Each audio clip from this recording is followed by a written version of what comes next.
Assalamualaikum semuanya, selamat datang di YouTube channelku.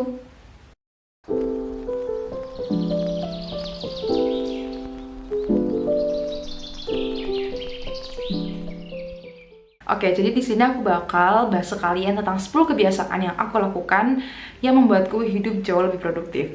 Nah, kebiasaan ini tuh udah aku lakuin dari kecil dan memang ini diajarkan oleh orang tuaku dan ternyata aku baru sadar dampak baik dari kebiasaan itu waktu udah mau beranjak dewasa. Nah, kebiasaan-kebiasaanku ini juga akan didukung oleh beberapa sumber yang nanti akan aku cantumkan di description box gitu. Jadi kalian nanti bisa ikut baca juga.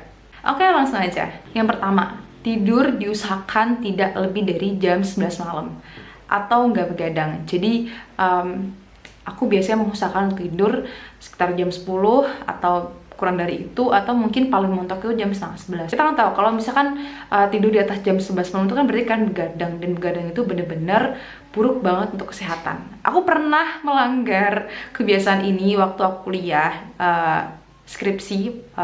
Jadi masa skripsi itu aku selama 6 bulan aku bener-bener sering banget tidur di atas jam 11, kayak jam 12, jam 1, jam 2. Dan dampaknya itu memang awal-awal gak kerasa, tapi lama-lama itu bikin kepala pusing, terus mata tuh kayak apa ya, sayu gitu, terus muka pucet, dan aku jadi orang yang gampang pelupa, dan itu endingnya aku langsung sakit. Jadi aku rasa kalian jangan sampai sering-sering begadang, apalagi karena begadang ini juga bikin kalian cepat gemuk. Yang kedua, jangan sering-sering minum air dingin. Ini benar-benar kebiasaan yang sulit aku lakuin karena aku benar-benar suka es, apalagi es coklat. Nah, sebenarnya aku nggak nemu penelitian yang bilang kalau misalkan air es itu tuh bikin sakit atau bikin batuk, pilek dan sebagainya. Cuman yang bahaya itu adalah bakteri yang ada di airnya. Apakah airnya itu benar-benar dimasak dengan sedemikian rupa sampai bakteri hilang atau enggak gitu. Karena kan aku sering dulu ya, maksudnya aku suka banget kayak beli minuman es dan sebagainya gitu. Jadi kalau misalnya aku nggak sama orang tahu, kadang-kadang aku juga minum es. Nah, itu es di luar itu yang aku mungkin nggak tahu itu dimasaknya itu apakah sudah bersih atau enggak. Jadi memang aku juga ngurangin minum es sih sebenarnya. Yang ketiga, nggak minum soda. Jadi di lingkungan rumahku kalau misalkan minum soda itu adalah hal yang lumrah dan wajar gitu. Tapi mungkin bagi sebagian orang itu kayak aneh kalau aku nggak minum soda, karena memang ini tuh kayak nggak baik buat lambung gitu kan. Jadi aku memang menghindari minum soda tuh dari kecil. Aku mungkin pernah minum soda tapi dengan porsinya sangat sedikit gitu. Jadi kayak kalian tahu ada minuman-minuman gitu kan ya, itu tuh biasanya ada kandungan sodanya biar lebih seger.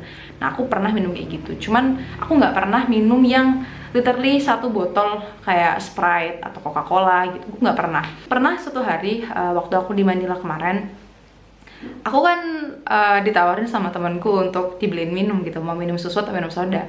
Aku rasa kayak aku udah besar dan aku rasa kayak lambungku tuh nggak akan sesensitif itu deh, karena aku bener-bener nggak pernah minum soda yang bener satu botol. Terus aku akhirnya dibeliin tuh kan, dibeliin, terus aku minum sedikit-sedikit, dan ternyata belum sampai setengah perutku tuh rasanya tuh kayak begah, agak sedikit panas. Jadi sakitnya tuh kayak bener-bener sakit di lambung. Nah, aku dari situ aku udah nggak mau minum soda lagi. Pokoknya kalau udah nggak pernah minum soda, jangan coba-coba untuk minum soda, karena nggak semua lambung orang itu kuat. Yang keempat, nggak sering-sering makan pedas. Oke, jadi aku bener-bener nggak suka pedas dari aku SD sampai aku SMA.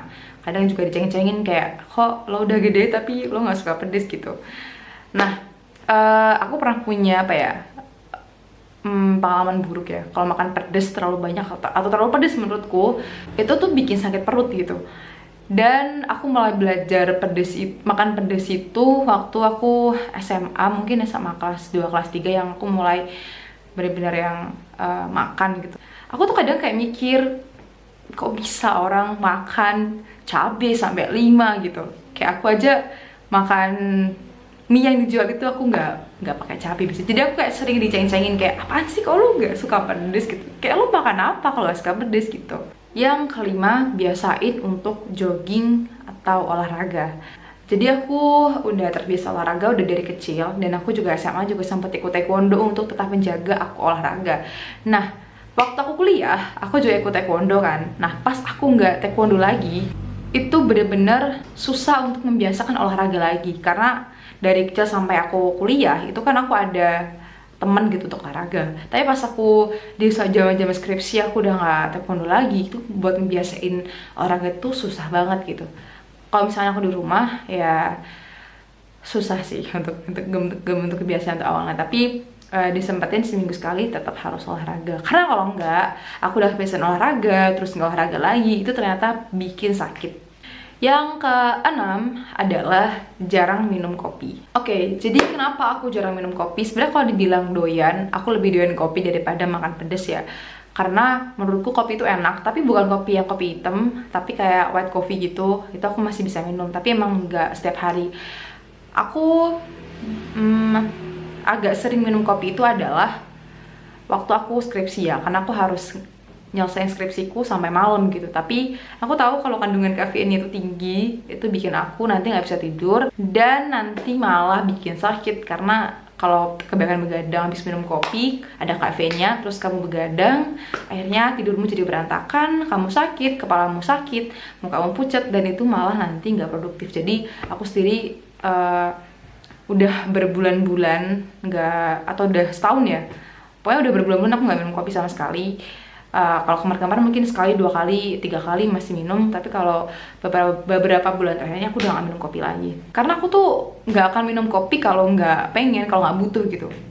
Kalau disuruh milih antara teh dan kopi, aku lebih memilih air putih. Yang ketujuh, sarapan di antara jam 7 sampai jam 9 pagi. Nah, oke, kenapa harus di jam-jam itu? Kalau aku sendiri, aku biasanya kalau makan terlalu pagi tuh perut tuh nggak enak gitu. Setelah kita bangun 1 sampai 2 jam setelahnya, itu tuh kayak glukosa itu di dalam tubuh kita mulai menurun. Jadi kita butuh makan gitu. Tapi kalau misalkan abis bangun terus langsung makan, glukosa kita kan masih banyak tuh. Itu jadi kayak numpuk gitu. Terlalu banyak jadi bikin mual. Nah, aku biasanya kayak gitu. Jadi aku membiasakan untuk makan di jam 7 sampai jam 9. Terus kemudian tidak makan karbohidrat di malam hari. Jadi sebenarnya tujuannya itu untuk mengistirahatkan pencernaan ya. Apalagi kan kita malam sebenarnya nggak terlalu banyak gerak, jadi nggak terlalu banyak butuh energi gitu, atau karbohidrat juga. Jadi aku jarang makan karbohidrat malam, paling juga cuma nyemil-nyemil dikit. Yang ke-9, makan jangan sampai kenyang. Ya, kalau kalian makan terlalu kenyang atau sampai 100% full, itu tuh bakal bikin perut begah gitu. Jadi malah kalau makan terlalu kenyang, nanti malah cenderung ngantuk dan mager untuk melakukan aktivitas. Kalian juga pasti banyak nemuin kalau misalkan makan terlalu banyak, tuh kadang-kadang ada yang sampai muntah, kayak gitu. Nah, itu tuh tujuannya tuh. Jadi biasanya kalau abis kita makan terlalu banyak atau makan terlalu full, biasanya kan kita kayak ada rasa-rasa mual dikit. Nah, itu nanti bisa kita kurangin sendiri. Jadi kita bisa ngira-ngira kira-kira kayaknya ini udah cukup cukup kenyang deh, atau udah kayak mulai full gitu. Nah, itu aku udah berhenti di situ. Yang ke-10 adalah sering makan buah. Nah, ini sebenarnya kebiasaan yang cukup bagus karena kalian jadi jarang makan snack-snack yang instan-instan kayak gitu. Terus kandungan buahnya kan juga bagus nih, kayak banyak serat, banyak vitamin juga. Jadi bisa memelihara pencernaan kalian juga. Oke, itu dia video pada hari ini. Semoga bermanfaat buat kalian dan jadi insight juga buat kalian. Nah, kalau misalkan punya kebiasaan baik yang bisa ditiru oleh teman-teman, kan boleh komen di kolom komentar. Oke, video dari aku itu aja. Semoga bermanfaat. Dadah semuanya. Wassalamualaikum.